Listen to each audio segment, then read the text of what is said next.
Alors, dans ce webinaire, on va aborder donc deux choses, hein. Donc, tout ce qui est lié à la thématique stratégie commerciale, bien évidemment, dans les métiers d'art. Donc, on va vous montrer justement comment travailler sur votre développement et sur votre entreprise et non plus seulement dans votre entreprise, hein. Donc ça va être un sujet important. Enfin, vous allez voir en fait comment on va aborder ça. Et puis, justement, Christelle va reprendre avec vous tous les points incontournables pour mener une bonne stratégie commerciale dans votre entreprise. Et on abordera également on vous parlera également justement du nouvel accompagnement que la Chambre de métier des Pays de la Loire a mis en place, si vous souhaitez aller plus loin justement sur la constitution enfin, sur la construction de votre stratégie commerciale. Donc, on va vous parler donc justement de cet accompagnement qui va allier justement de la formation et des rendez-vous individuels. Alors, c'est un accompagnement qui est financé en très grande partie justement par la Chambre de métier et le Conseil régional. Donc ça, c'est une véritable opportunité pour aller plus loin et on souhaitait justement vous partager cette opportunité. Et puis, bien évidemment, dans un troisième temps, nous répondrons à toutes vos questions, bien évidemment. Donc voilà, donc j'ai fait une petite intro assez rapide. Je pense on peut aller directement sur le sujet à ce moment-là. O- Ok, Christelle, je te laisse la main, tu vas pouvoir te présenter. Et puis... d'accord, très bien. Merci beaucoup. Bonjour à tous et à toutes. Donc, alors, voilà, je reprends la main sur les diapos. Voilà. Je me présente. Donc, je suis Christelle Valenza. Je suis consultante et formatrice dans le domaine des métiers d'art. Depuis, voilà, j'évolue dans ce milieu-là depuis de nombreuses années. Puisque j'ai moi-même été artisan d'art il y a un peu plus de 20 ans, j'ai commencé. Avant, j'étais enseignante en marketing, communication et commerce international en lycée. Et puis ensuite, j'ai dirigé la mission régionale métiers d'art de Poitou-Charentes, qui était donc la même entité. On s'était fortement inspiré de la mission métiers d'art Pays de la Loire pour construire cette mission régionale. Et depuis fin 2017, fin début 2018, j'ai créé avec Christine Dubuisson, nous avons créé donc Améade, une structure d'accompagnement, de formation, de conseil auprès des entreprises métiers d'art, structure de dimension nationale j'interviens pour des institutionnels notamment. Comme la CMA Pays de la Loire, on a déjà fait un très beau programme ensemble après le confinement, qui était un programme avec 8 jours de formation, plus des accompagnements, diagnostics et rendez-vous individuels. Et c'était auprès d'une trentaine d'entreprises. Donc, ça avait été une très belle expérience dans la région. Voilà. Donc, vraiment, on est spécialisé sur les métiers d'art de manière générale, quel que soit le type d'activité. Voilà, c'est ce qui fait vraiment la force de notre accompagnement et du contenu des formations. Aujourd'hui, on va parler de stratégie, parce que la stratégie, c'est hyper important et que malheureusement, souvent, elle est un peu négligée. Et c'est extrêmement important, c'est ce que disait Nathalie tout à l'heure en introduction, l'idée quand on travaille sur sa stratégie marketing et commerciale, c'est justement de ne plus travailler dans son entreprise en tant qu'ouvrier, et dans le sens je produis, mais à un moment donné, de faire stop, de regarder dans le rétroviseur un petit peu, de voir d'où on est parti, où on en est, où on veut aller, et de réfléchir donc à ces différents éléments, et de mettre en place un plan d'action. Parce que qu'est-ce que c'est que ça, cette problématique de stratégie? En fait, le but de la mise en place d'une stratégie, c'est d'arriver à mettre en place un plan d'action pour arriver à atteindre une cible.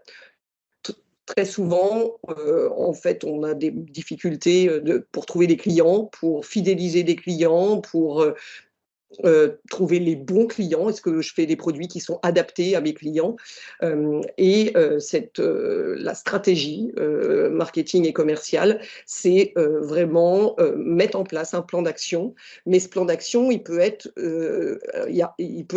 mais pour un temps donné, c'est-à-dire c'est pas quelque chose de très général, c'est quelque chose qui est délimité dans le temps, ça peut être sur du court terme, du moyen terme, du long terme, mais chaque action va être délimitée dans le temps avec un but ultime, c'est d'atteindre cette clientèle, en fait, parce que une entreprise, si elle n'a pas de clients, elle ne peut pas se développer, c'est pas possible. En fait, c'est ce plan d'action, on va jouer aussi bien sur le produit, quelle est mon offre, qu'est-ce que je propose, qu'est-ce que je veux proposer, est-ce que j'ai suffisamment de produits, est-ce que j'en ai trop, est-ce que, alors ça peut être des produits ou des prestations de services, évidemment, il n'y a pas de limite par rapport à ça. Mais comment je fais pour les présenter, pour packager en fait mon offre, comment je la valorise, voilà, donc ça c'est un premier point. Et est-ce que ça intéresse ma cible? Donc la question de la cible, je l'ai mise en rouge, mais c'est hyper important. À qui je m'adresse? Une cible, c'est quelque chose de très, ça doit être précis en fait. Ça ne peut pas rester généraliste, ça ne peut pas être la cible de vous tous là présents, donc vous êtes 19, vous n'avez pas la même cible. La cible, c'est pas une personne CSP+, plus de 50 ans, qui est amateur des métiers d'art. Ça fait pas du tout avancer le schmilblick, en fait, hein. Ça ne vous aide pas sur comment mettre en place votre stratégie et atteindre cette cible-là. Donc, la cible de votre entreprise voilà, vous n'avez absolument pas tous les mêmes cibles. Certains peuvent avoir les mêmes cibles, mais ce n'est pas du tout ce n'est pas du tout le cas de tout le monde. Donc, cette cible, il faut vraiment bien l'identifier. Donc, qu'est-ce que je propose comme produit et surtout à qui? Après, à quel prix? Parce qu'en fait, si je m'adresse à une cible de particulier, c'est une catégorie de prix. Si je m'adresse à une cible de professionnel, c'est une autre catégorie de prix, parce que le professionnel va vouloir marger en fait sur vos prix. Donc voilà, est-ce que ça c'est possible? Est-ce que je peux m'adresser à des professionnels? Voilà, est-ce que je peux faire de la revente et supporter que le prix de ce que je vends soit multiplié par 2? Est-ce que je peux vendre dans des boutiques de type boutique de dépôt avec des commissions? Parce que là aussi, il y a une commission. Voilà, donc c'est à quel prix et où? Parce que évidemment, le où, c'est hyper important. Où est-ce que je vends? Voilà, ça va aussi être déterminant. Et enfin, comment je communique? Comment je communique sur mes produits? Et ça va être très lié, en fait, à votre cible et au type de produit que vous faites et aussi au niveau de prix, au niveau ce qu'on appelle le positionnement, ce que vous avez choisi comme positionnement. Vous n'allez pas communiquer de la même manière sur un produit d'entrée de gamme que sur un produit plutôt le produit phare, produit luxueux. Donc, on ne va pas communiquer de la même manière. Donc, voilà, une stratégie marketing, hein, le but, c'est de toucher, d'atteindre une cible et de mettre en place un plan d'action. Et c'est notamment ce que l'on fait au travers de cette formation accompagnement. C'est donc une formation accompagnement qui est sur la durée, avec des rendez-vous individuels à l'issue des journées de formation, pour justement mettre en place ce plan d'action et puis faire le point, voir qu'est-ce qu'il y a encore à améliorer, sur quoi je peux jouer et faire évoluer les choses. Et donc, cette stratégie marketing, vous avez peut-être déjà entendu parler de ça, mais donc c'est ce qu'on appelle les 4 P. Donc voilà, donc ça nous vient des États-Unis, donc c'est pour ça que l'abréviation dit 4 P, puisque en anglais les noms commencent par un P, mais c'est pas le cas en français, donc c'est pas très grave. Et donc ces 4 P concernent interne, donc le produit ou les prestations de services, et évidemment la cible. Donc je dirais que ça, c'est vraiment la base. Je vais revenir dessus individuellement après. Ensuite, le prix. Ensuite, la diffusion. Donc, c'est où est-ce que je vends et comment je communique. Et tout ça, c'est lié. Et en fait, ça doit rester très cohérent. C'est-à-dire qu'on ne va pas du tout communiquer de la même manière ou diffuser. Si on choisit, par exemple, de s'adresser qu'aux galeries, ça veut dire que le produit doit être adapté aux galeries. Ça veut dire que le prix doit supporter d'être multiplié par 2 et vous devez toujours gagner votre vie. Et donc vous payez donc de manière juste. La manière de communiquer sera adaptée pour démarcher les galeries, aller au-devant des galeries. Donc il faudra mettre en place des documents de communication spécifiques et avoir, par exemple, un Insta adapté pour séduire en fait les galeries. Donc, et un site internet aussi qui va s'adresser plutôt aux galeries voilà, et pas aux particuliers. On ne sera pas sur un site de vente en ligne, par exemple, si notre objectif est de toucher les galeries.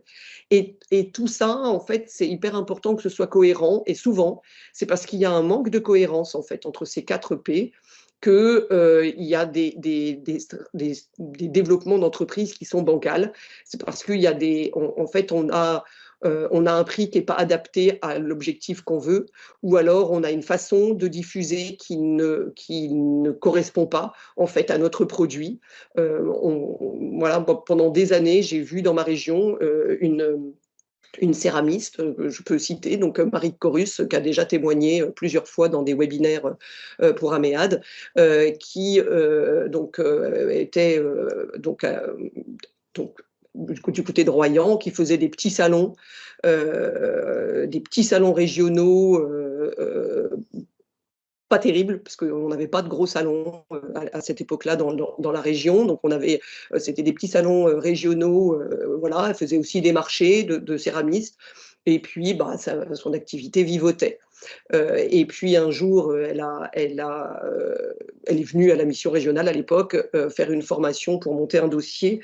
Le thème de la formation, c'était monter un dossier pour un concours ou un salon. Et à l'époque, moi, j'organisais un stand collectif sur Révélation. Donc, ça remonte à 2015. Et quand j'ai vu son travail, je l'ai encouragé à se présenter et à être sélectionnée pour le salon Révélation au Grand Palais. Elle a été prise, puisque là, il y a quand même la sélection. À l'époque, on ne pouvait pas emmener les entreprises qu'on voulait, même quand on avait des missions métiers d'art. Donc, elle a été sélectionnée et quand on était en train de faire le montage du stand, elle a vendu sa première pièce, qui était une pièce à plusieurs milliers d'euros. Le salon n'était même pas encore ouvert. Et puis ensuite, elle a continué son développement en faisant maisons et objets. Aujourd'hui, elle a un catalogue qui est de commandes, un carnet de commandes, pardon, qui est rempli. Elle ne fait maisons et objets plus qu'une seule fois par an. Elle a du boulot toute l'année. Elle est vendue dans le monde entier et vraiment, ça a été une super réussite. Et ça faisait des années qu'en fait, elle végétait depuis des années et des années.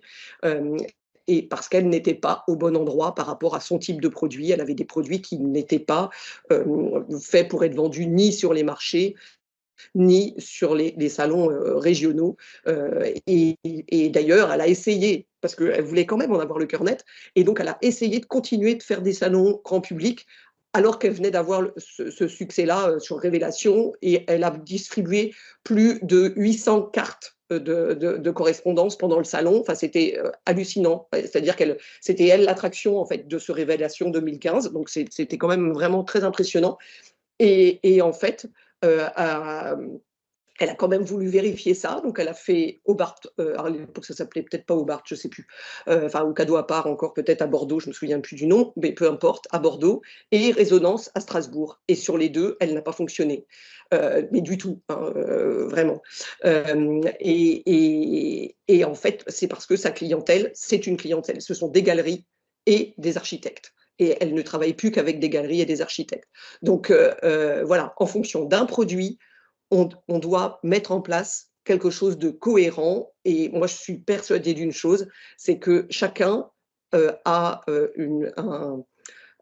un lieu pour être vendu. Chacun a la possibilité de réussir quelque part, mais il faut trouver en fait la bonne stratégie, il faut trouver le bon endroit et la bonne stratégie.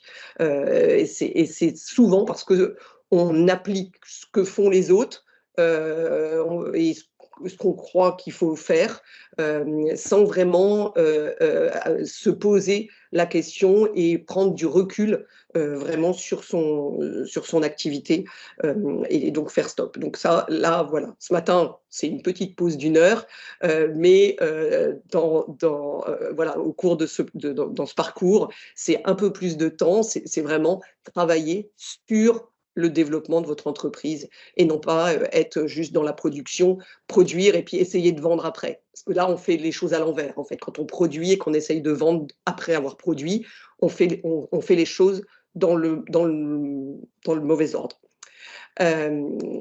Alors, cette offre produit, enfin sur la problématique du P produit, elle est, il y a, je dirais, un cycle assez logique. Le premier point, c'est vraiment de déterminer sa cible. Effectivement, de savoir qui est ma cible. D'abord, à qui je veux vendre. Est-ce que j'aime vendre aux particuliers ou pas? Parce que ça, c'est quand même hyper important. Est-ce que si c'est des particuliers, quel type de particuliers? Si ce sont des professionnels, quel type de professionnels? Parce que ça peut être des boutiques, ça peut être des galeries, ça peut être des archives, ça peut être des hôtels-restaurants, etc. Donc ça, c'est un premier travail qu'il est absolument nécessaire de faire et de bien visualiser qui est cette cible hein, et comme voilà, de la visualiser concrètement. Et dans cette formation, on travaille notamment à la construction de personas. Donc, on travaille sur des personnages en fait fictifs, mais qui incarnent complètement en fait cette cible.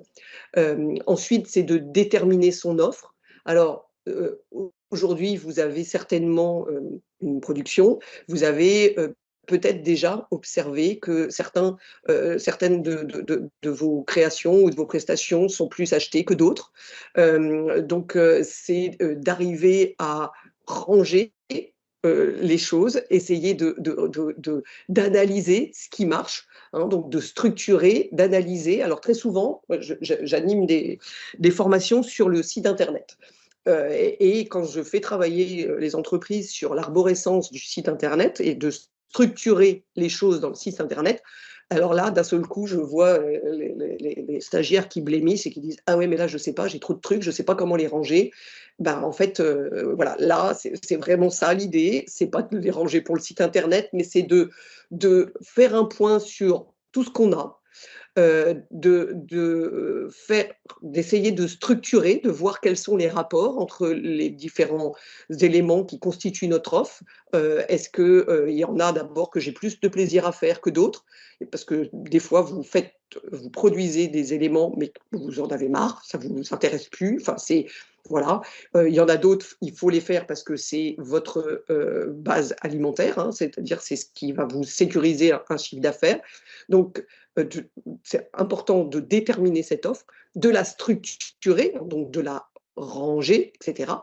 Et de l'analyser. Ça, c'est voilà, donc analyser en termes de rapport, voilà, coût de revient et chiffre d'affaires, de l'analyser en termes de temps passé, en termes de difficultés, en termes de réalisation ou de difficultés de vente, etc. Enfin voilà, après chacun a son analyse. Il n'y a pas, moi je vous donnerai des grandes pistes d'analyse, mais c'est pas les mêmes pour chaque entreprise, évidemment, ça s'adapte à chacun.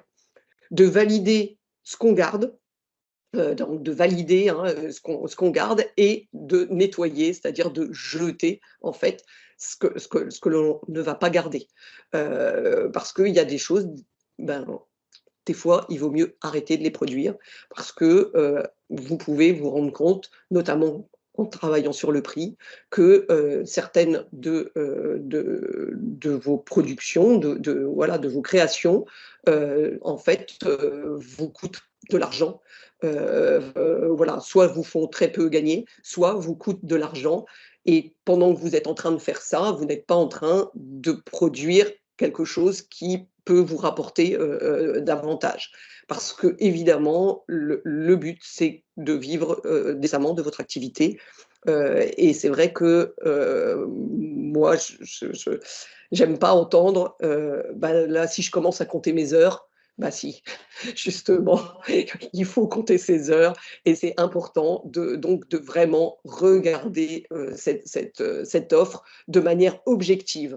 C'est-à-dire vraiment de faire stop et de regarder ça de manière objective pour arriver à choisir ce qu'on veut continuer de faire, ce qu'on veut développer aussi, parce que le but aussi de cette formation, c'est de faire naître des nouvelles idées, notamment grâce à la technique des personas. Hein, quand on crée en fait des personas, le but c'est aussi de faire germer des idées de nouveaux produits à décliner pour un profil de clientèle. En s'intéressant vraiment particulièrement à cette clientèle, on peut d'un seul coup avoir l'idée en fait de créer un nouveau produit. Typiquement, si je reprends l'exemple de Marie de Corus, au départ, Marie de Corus, elle ne faisait que des pièces qui étaient à poser. Donc des sculptures voilà, sur le thème plutôt du corail, qui étaient des pièces à poser. Et puis, en fait, quand elle a commencé à s'intéresser à la clientèle professionnelle et notamment aux hôtels, etc., elle s'est rendue compte qu'ils avaient besoin de décorer des lieux et qu'il y avait besoin d'un seul coup d'avoir quelque chose qui occupait du volume, qui descendait d'un plafond ou qui venait habiller un mur. Et donc, elle a développé une nouvelle offre de produits voilà, de murales et de grandes suspensions pour cette clientèle-là. Alors qu'avant, avant d'envisager de vendre à des professionnels, puisque ça ne lui avait même pas effleuré l'esprit avant qu'on se rencontre et qu'elle fasse révélation, bah en fait, elle s'était jamais posé cette question-là et donc elle n'avait pas fait cette démarche de créer des produits qui étaient des produits suspendus. Donc voilà. Donc ça, voilà, concernant le produit, en gros, ce qui est abordé et ce qu'il faut essayer de faire pour améliorer sa stratégie au niveau du produit.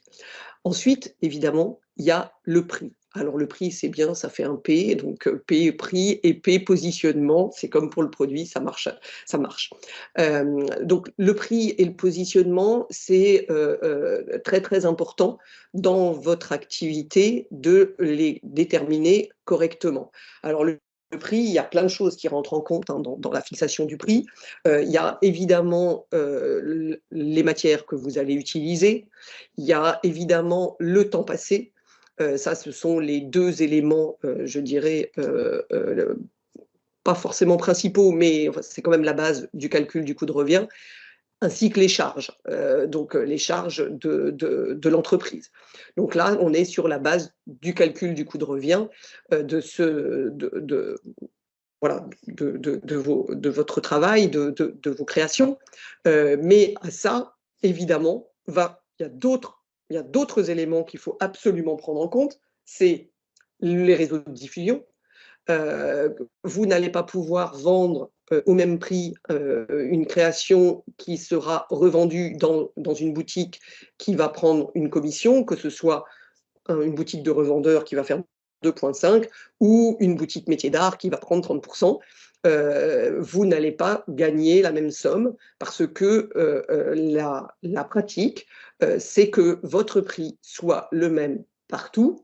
Le prix d'un produit ne doit pas varier selon les endroits, ou en tout cas vraiment de manière très très légère.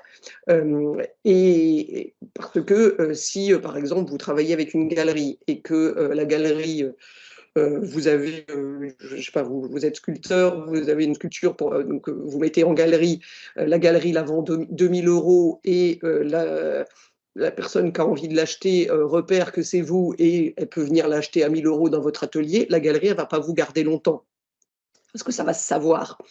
Donc, en fait, dans votre atelier, la pièce, il faut aussi qu'elle soit vendue 2 000 €, parce que sinon, voilà, la galerie, ça ne sera pas d'accord. Et c'est la même chose pour les boutiques. En fait, on perd très, très vite son réseau de diffusion si on ne joue pas cette égalité des prix et qu'on est concurrent des gens qui essayent de vendre votre travail. Donc le réseau de diffusion, il est extrêmement important et je dirais que tous les produits ne supportent pas de pouvoir être vendus avec des intermédiaires. En fait, il y a probablement dans votre production des produits sur lequel vous avez suffisamment de marge, donc qui pourront être de temps en temps vendus en boutique et de temps en temps vendus en direct. Voilà, mais le prix du produit va rester acceptable, parce que c'est un autre élément, donc une autre bulle ici. Il va rester acceptable, même s'il y a donc cette marge. Voilà, pour le client, et il va rester aussi dans les prix du marché. Et puis après, il y a d'autres produits. Par exemple, si aujourd'hui vous produisez, je prends un exemple de céramisme, vous produisez des bols qui sont à 25 € et votre prix sortie atelier, c'est 25 €. Des bols pour un usage normal, hein, pas des bols de collection, il est peu probable que vous puissiez les vendre 45 ou 50 € dans une boutique. Donc, les bols, peut-être, il ne faudra pas les mettre en boutique. Par contre, des saladiers sur lequel vous allez à peine passer plus de temps, mais qui, comme ils sont plus gros, supportent d'être vendus 80 €, et peut-être que vous, en coût de revient, ils vous reviennent à 30, et bien là, oui, vous pouvez les mettre donc en boutique à 80 € et vous aussi les vendre à 80 €, et du coup, vous aurez une super marge quand vous les vendez en direct. Voilà. Donc ça, c'est au niveau du prix, c'est hyper important d'avoir un prix qui est adapté au marché, au réseau de diffusion, qui soit acceptable donc par le client. C'est-à-dire que il faut, quand on parle d'acceptabilité du prix par le client, on parle d'acceptabilité, on parle c'est pas que le produit est trop cher. Hein, c'est pas que ça, l'acceptabilité du prix. C'est aussi, des fois, il n'est pas assez cher. Donc, des fois, le produit se dévalorise, il est dévalorisé parce que son prix est trop faible.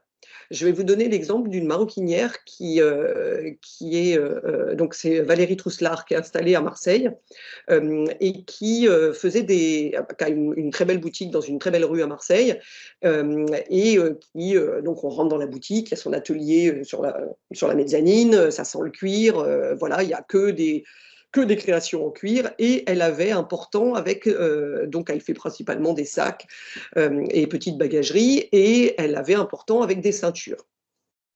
Et des ceinturons, donc des ceintures donc non cousus, voilà, juste teintés bord tranche, mais non cousus. Ces ceinturons, de mémoire, je vous dis ça de mémoire parce que ça fait déjà un moment qu'elle m'a raconté cette anecdote, étaient autour, je crois, de 30 €, 30-35 €. Et elle avait systématiquement, donc les gens rentraient, c'était comme un tourniquet, là, ils regardaient ce tourniquet, et il y avait plein de ceintures de toutes les couleurs, et ils regardaient ces ceintures et systématiquement posaient la question: c'est du vrai cuir? Donc, au bout d'un moment, ça l'a quand même un petit peu interpellée, et elle en vendait très peu. Elle a décidé de presque doubler le prix pour voir. Et depuis qu'elle a presque doublé le prix, elle n'a plus de questions et elle les vend. Voilà. Donc, l'acceptabilité du prix, c'est pas uniquement c'est trop cher, parce qu'en fait, quand on cherche à savoir si un prix est acceptable, on pose deux questions quand on fait des enquêtes de terrain, hein, des enquêtes marketing. Quand j'étais enseignante en marketing en lycée, j'envoyais mes élèves faire ça dans la rue, donc des enquêtes d'acceptabilité. Et en fait, il faut poser deux questions. La première question, c'est en dessous de quel prix n'achèteriez-vous pas ce produit parce qu'il vous semble pas de bonne qualité, il vous semblerait de mauvaise qualité, et au-dessus de quel prix vous ne l'achèteriez pas parce que effectivement là, il serait trop cher. Mais la première notion, c'est vraiment une notion de en dessous d'un certain prix, ça donne une image de mauvaise qualité. Voilà. Et ça, voilà, j'en ai plein des exemples de prix qui ont été augmentés et les ventes derrière ont augmenté. Voilà. Donc ça, c'est quelque chose qui doit être travaillé dans une stratégie parce que, en fonction du produit, de la cible, du réseau de diffusion que vous allez utiliser, etc., tout ça, ça doit vraiment être cohérent pour que ce soit, voilà, que ça marche, quoi, en fait, hein, et que c'est peut-être assez incroyable, mais c'est vrai qu'un prix qui n'est pas adapté peut freiner, en fait, les ventes. Voilà, dans un cas comme dans l'autre. Si c'est trop élevé, bah, on est à côté des prix du marché. Et si on est à côté des prix du marché, bah, ça bloque tout. Hein. Enfin, je veux dire, on ne vendra pas. Si vous prenez les exemples, je sors des métiers d'art, mais pour prendre l'exemple d'appartements ou de maisons qui sont au-dessus du prix du marché, bah, elles restent pendant 1 an, 2 ans. Les annonces, on voit, les gens n'arrivent pas à les vendre. C'est parce qu'ils ne sont pas dans les prix du marché. Les prix du marché, c'est hyper important, c'est déterminant également. Donc, tout ça, voilà, ça, c'est des choses qu'on étudie notamment dans cette formation, si vous voulez aller plus loin, et dans le but, évidemment, que vous en dégagiez une juste rémunération. Parce que fixer son prix, la juste rémunération, elle est aussi extrêmement importante. Et je disais tout à l'heure, moi, voilà, j'aime pas entendre non, mais si je commence à compter mon temps, on peut pas compter notre temps parce que sinon, voilà, ben non, mais bien sûr que oui, vous pouvez compter votre temps. Il y a que dans les métiers d'art que les gens essayent de savoir combien vous passez de temps à faire quelque chose. Et donc, derrière, ils essayent de connaître le prix de votre taux horaire. Quand vous allez chez le coiffeur, vous ne demandez pas au coiffeur, vous ne vous posez pas la question, vous ne transformez pas votre coiffure, votre coupe de cheveux en tiens, mon coiffeur a gagné tant de l'heure quand il vous a coiffé. Et idem quand vous allez chez le garagiste. Alors, c'est vrai que une des raisons, c'est, et moi je pense même hein, que c'est la principale, c'est que quand même, bah, vous pourriez vous payer peu puisque finalement vous faites un métier plaisir. Donc en fait, bah, voilà, comme vous faites un métier plaisir, vous pouvez ne pas trop vous payer. Donc non, non, il n'y a pas de raison. C'est pas parce que vous avez choisi de faire un métier qui vous plaît que vous ne devez pas vous payer correctement. Donc fixer ce prix avec une juste rémunération et qui tient compte du vrai temps passé est extrêmement importante. Et si ça passe pas, si les prix passent pas, eh ben, il faut réfléchir dans cette stratégie à qu'est-ce que je fais sur mon produit pour passer moins de temps. Est-ce que quand je suis maroquinière ou maroquinier, est-ce qu'il y a besoin d'autant de poches dans mes sacs? Est-ce qu'il y a besoin de ce niveau de finition? Parce qu'il y a un problème, c'est les gens qui sont très, très exigeants avec leur travail, très perfectionnistes, bah, ça augmente le temps passé et du coup le coût. Mais est-ce que le client le voit? Ça, c'est pas sûr. Donc, tout ça, c'est quelque chose sur lequel travailler pour qu'il y ait vraiment une cohérence. Ensuite, on a les réseaux de diffusion. Donc, les réseaux de diffusion, en fait, on ne va pas avoir la même politique ni de produit ni de prix selon que l'on va vendre en atelier boutique. On peut faire le choix hein, de vendre que en atelier boutique. On peut travailler avec des boutiques de dépôt. On peut faire les deux. On peut choisir de faire des marchés ou des salons grand public ou encore des salons professionnels ou de s'adresser aux galeries ou de partir à l'export. Il y a plein d'options différentes et selon votre activité et votre envie. C'est-à-dire que aller à l'export, on peut avoir envie. Si on ne parle pas du tout anglais, je dis enfin, vraiment pas du tout, ça peut être très compliqué. Aller à l'export parce qu'on est bilingue et qu'on a des opportunités d'aller faire quelque chose à l'export, parce que voilà, on a une double nationalité, etc. Ça peut être une super opportunité, mais est-ce que mes produits peuvent intéresser en fait cette cible-là, et comment je fais pour m'y adapter, et est-ce que mes prix, voilà, comment je fais pour m'adapter à tout ça. Donc tout ça, c'est les lieux de diffusion, c'est aussi très lié enfin tout est lié en fait, hein, il y a vraiment, c'est vraiment une histoire de cohérence, tout est lié. Donc voilà. Au niveau de ces lieux de diffusion, moi, il n'y a pas de bonne réponse. C'est-à-dire qu'il n'y a pas un endroit qui est mieux qu'un autre. Il y a ça dépend vraiment aussi de vous. Donc peut-être certains d'entre vous sont sur la côte. Il peut y avoir des lieux qui sont touristiques. Est-ce que je prends un atelier boutique dans un lieu touristique ou pas? Voilà, ça, moi, j'ai pas la réponse. Mais et ça peut très bien fonctionner, et en même temps, ça peut aussi être compliqué. C'est pas forcément la réponse, ça dépend vraiment du produit. Il y a des produits qui sont faciles à emporter et donc des touristes vont pouvoir les emmener, et donc du coup, ça peut être pertinent. Après, il y a des productions, les gens ne repartent pas avec. Voilà, si on est sur de la production avec des pièces où les premiers prix sont à 1000, 2000 euros, et c'est de la production, je ne sais pas moi, des corps muraux, des sculptures, en fait, le lieu touristique n'a pas forcément un grand intérêt. Donc voilà, choisir ces lieux de diffusion, à chaque fois, c'est en fonction de mon produit, de où est ma cible. On a toujours ce gros bouton rouge là de la cible au bout, et comment je fais pour l'atteindre. Vraiment, voilà, il faut se poser mais donc il se posait plein de questions par rapport à ça, et ensuite mettre en place une démarche et un plan d'action pour développer ça. Et puis, je vois l'heure qui tourne parce qu'il faut que je vous laisse du temps pour répondre aux questions. Et puis enfin, au niveau de la communication, il faudra adapter votre communication, hein, donc adapter sa communication en fait selon à qui on s'adresse. Si on s'adresse aux particuliers, si on s'adresse aux professionnels, on ne va pas avoir besoin des mêmes outils de communication.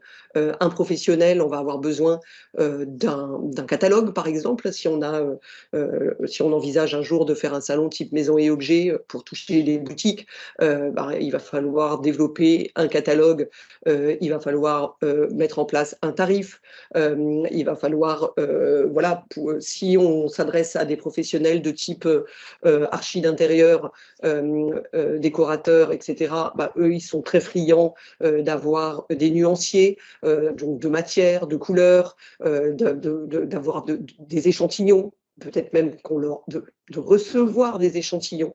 Donc on va adapter des outils de communication différents si on s'adresse aux pros, si on s'adresse aux particuliers. Les particuliers, on va pouvoir faire, je ne sais pas, un flyer pour annoncer si vous organisez des stages à l'atelier, on va adapter, on va créer un flyer pour les stages. Mais si vous organisez des stages et que vous vendez aussi, par exemple, de la vaisselle pour les restaurants, le restaurateur, il s'en fiche complètement de savoir que vous organisez des stages. Donc, on va adapter vraiment cette communication. Ça veut dire que la communication, en fonction de la cible, elle n'est pas la même. On va adapter ça en fonction des canaux de diffusion aussi. Est-ce que vous diffusez par les réseaux sociaux, et qu'est-ce que vous dites sur les réseaux sociaux? Les stages, par exemple, si vous organisez des stages à l'atelier, aujourd'hui, Facebook reste encore un super outil, même si c'est vieillissant, etc. Mais là, clientèle des stages n'est pas la clientèle la plus jeune, et utilise encore beaucoup Facebook, et ça permet d'avoir une visibilité locale et de créer des événements. Voilà, donc Facebook est encore adapté, par exemple, pour communiquer sur les stages, alors que Insta va être plus adapté pour essayer de toucher des galeries ou des archis. Voilà, donc, et puis après, est-ce que je mets en place une newsletter? Parce que ça peut aussi être une autre stratégie, et qui est d'ailleurs une bonne stratégie de fidélisation de clientèle, mais à condition de récupérer les adresses mail. Voilà. Et puis, comment je communique? Quel est mon message? Sur quel ton je parle? Voilà, tout ça, c'est des éléments sur lesquels il faut réfléchir pour que cette stratégie soit cohérente, qu'on ait quelque chose de cohérent par rapport à l'objectif que vous vous êtes fixé et par rapport à la cible que vous vous êtes fixé. Donc en fait, pour conclure, il n'y a pas une seule stratégie, c'est-à-dire que pour une même activité, hein, une même production, il n'y a pas une seule stratégie, mais il y a plein de stratégies différentes, mais c'est en s'arrêtant et en réfléchissant sur où je veux aller, à qui je veux m'adresser, ce que je veux faire. Je sais pas, moi j'entends de temps en temps, j'en ai marre de faire des salons, j'en peux plus, je veux aller m'adresser aux professionnels parce que je suis épuisée de faire, ou je suis épuisée de faire des marchés, je voudrais en faire moins. Donc, alors je veux pas m'adresser aux professionnels, mais je veux développer la vente en ligne. C'est aussi une stratégie, ça. J'ai pas mis de pastilles sur cet aspect-là, mais sur la diffusion, ça peut être la vente en ligne aussi. Mais la vente en ligne, voilà, il y a un travail à mener derrière pour que ça marche. C'est pas juste de décider de faire un site de vente en ligne, ça ne suffit pas. Voilà. Donc, il n'y a pas une seule stratégie, mais il y a plein de stratégies. Donc, c'est vrai que ce matin, je ne vous donne pas de réponse. Et même au cours de cet accompagnement que vous propose la CMA, je ne vous donnerai pas de réponse toute faite. C'est à vous de creuser et de trouver votre stratégie, la stratégie qui vous correspond, qui correspond à l'entreprise et qui vous correspond à vous, c'est-à-dire avec laquelle vous êtes raccord, hein, avec laquelle vous êtes en adéquation, et qui est cohérente. Voilà. Parce que ce qui fait que c'est cohérent et que c'est gagnant, c'est ce qui fait que la stratégie sera gagnante, c'est la cohérence de cette stratégie. Voilà. J'ai fini, Nathalie. Oui, donc si on peut passer sur la diapo d'après, ouais. Donc, Oui. donc effectivement, donc c'est la bonne transition en fait, hein. Effectivement, il y a plusieurs stratégies et pour que vous puissiez trouver la vôtre, hein, donc même si Christelle va pas vous dire vous c'est ça ou c'est telle stratégie ou telle autre, hein, puisque c'est vous qui allez la découvrir au fur et à mesure où vous allez travailler sur ces différents P, là, ces 4 P, là.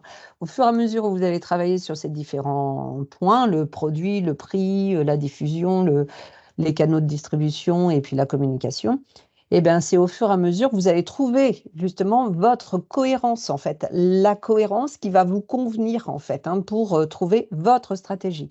Donc, en fait, ce dispositif, c'est 5 journées d'accompagnement collectif et bien évidemment 3. Donc, pendant les journées d'accompagnement collectif, mais Christelle vous en reparlera peut-être, mais ces journées sont vraiment des journées construites comme des ateliers de travail, en fait, hein. Donc, évidemment, il va y avoir une partie un petit peu outils, hein. Donc, Christelle va vous remettre des outils. Elle a parlé tout à l'heure du persona, mais il y a tout un tas d'autres outils, en fait, que vous allez utiliser. Et en utilisant ces outils-là, vous allez travailler vraiment comme dans un atelier. Enfin, pas votre atelier, mais c'est un autre atelier. Vous allez travailler sur votre stratégie.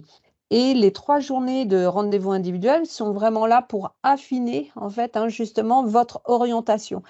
Vous avez tout au long de l'accompagnement collectif, vous avez pris une orientation, vous avez mis en évidence une cohérence. D'ailleurs, cette cohérence, elle va être validée. D'ailleurs, la dernière journée collective, elle est validée ensemble, en fait, hein, cette cohérence.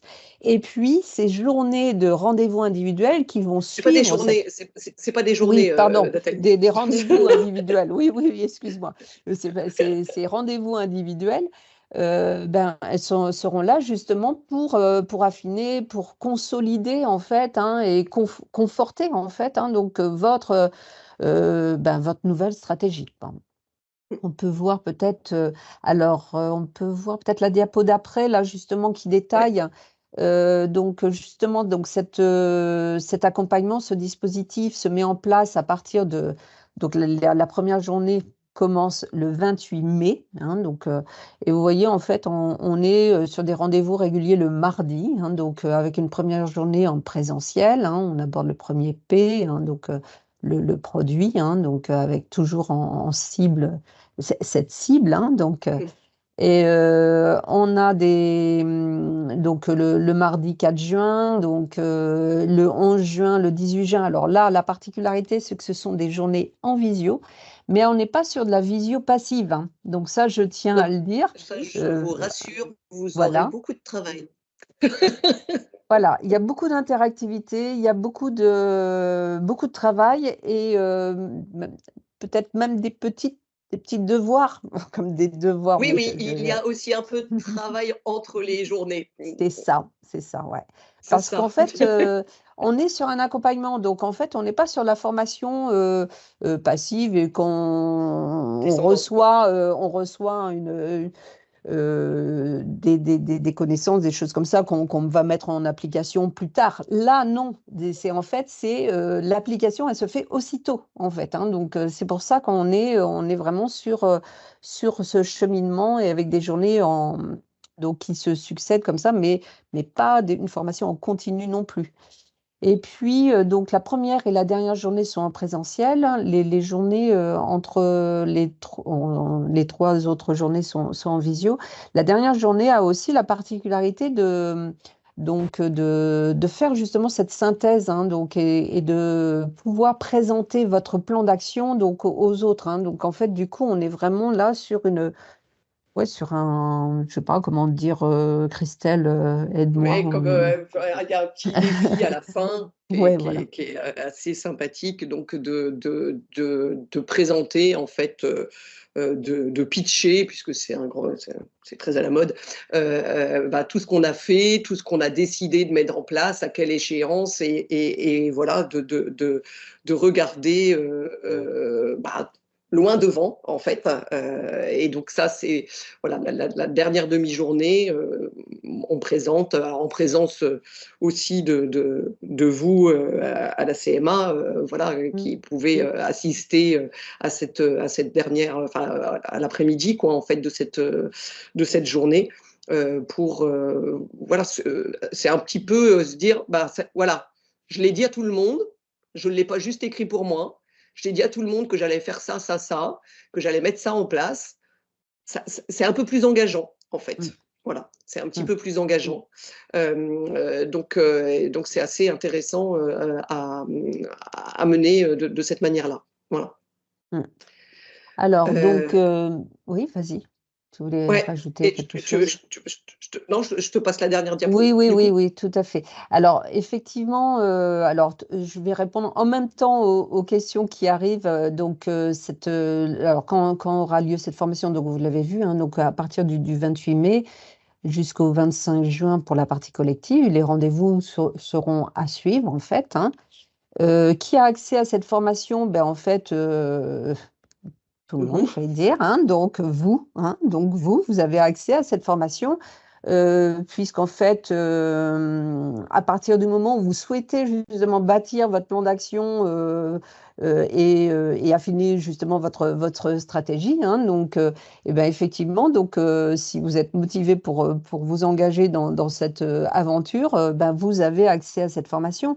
Alors, cet accès à la formation, bien évidemment, donc ça a un coût, hein, donc c'est ce que je vous ai mis, le coût de l'accompagnement, c'est 2150 €, mais justement, c'est pour ça qu'on vous le présente, hein, ce dispositif, C'est un dispositif qui est pris en charge par le Conseil régional Pays de la Loire et la Chambre de métiers Pays de la Loire. Donc, du coup, en fait, le reste à charge pour vous, donc avec les fonds d'assurance formation, FAFSIA ou ABDAS, hein, tout dépend de votre statut, en fait, ne restera en charge que les frais de dossier de 250 € pour tout l'accompagnement, formation et rendez-vous individuel. Pour 5 Pour jours de formation et 3 heures, enfin une demi-journée d'accompagnement individuel qui Voilà. peut s'échelonner sur quelques mois. C'est-à-dire Ouais. que, voilà, on va pas le faire sur un an, mais c'est pas le rendez-vous individuel. Voilà, c'est quelque chose qu'on organise ensemble. On se met des échéances, voilà. Donc, il peut y en avoir un fin juin, et puis après, voilà, le temps que ça décante dans l'été, et on reprend contact avec un rendez-vous en septembre, et puis un autre en octobre, novembre, quelque chose comme ça. Voilà, pour que vous ayez voilà, quelque chose de... Alors, les journées en présentiel, hein, se feront sur Sainte-Luce-sur-Loire. Et puis, donc on aura 2 jours de présentiel, hein, donc à Sainte-Luce-sur-Loire. Donc, la visio, vous permet, justement de limiter aussi vos déplacements, d'être directement chez vous. Donc ça, c'est quand même intéressant. Donc, il est demandé, en fait, est-ce qu'il faut faire une demande FAFSEA? Toutes les demandes FAFSEA sont faites directement par notre intermédiaire, hein. Donc, on s'occupe de faire la demande pour vous, en fait, hein. Donc, on complète, en fait, on vous envoie des documents que vous complétez, et nous, on se charge de faire la demande. Il y avait une question Oui. sur les horaires. Alors, En général, les horaires, alors, pour les journées de visio, c'est de 9h à 17h, avec une pause le midi. Voilà, ça, donc donc on s'arrête en général à 12h30, on reprend 1h30. Et pour le présentiel, alors souvent on fait plutôt à 9h30, mais pour laisser aux gens le temps d'arriver quand voilà, quand il y a un peu de kilomètres, quoi, parce que vous pouvez être un petit peu loin de Sainte-Luce-sur-Loire. Et ça se termine à 17h30. Est-ce que c'est toujours le cas, Nathalie? C'est ça, hein, plutôt 9h30, Ouais. 17h30. Et puis, au plaisir de rencontrer ceux qui veulent s'inscrire et qui sont intéressés. Je serais ravie de vous rencontrer, de travailler sur votre entreprise, et non dans votre entreprise. Voilà, de travailler de vous accompagner dans cette réflexion. Et je vous encourage oui, à faire stop de temps en temps, et à regarder dans le rétroviseur, et puis après, loin devant. Voilà, donc c'est vraiment le but de ce programme. Voilà. Oui, tout à fait. Très Et bien. je vous remercie tous pour votre attention. Merci beaucoup à tout le monde. Merci, très bonne journée et très bon week-end ensoleillé à venir. CMA, artisan de la nouvelle économie.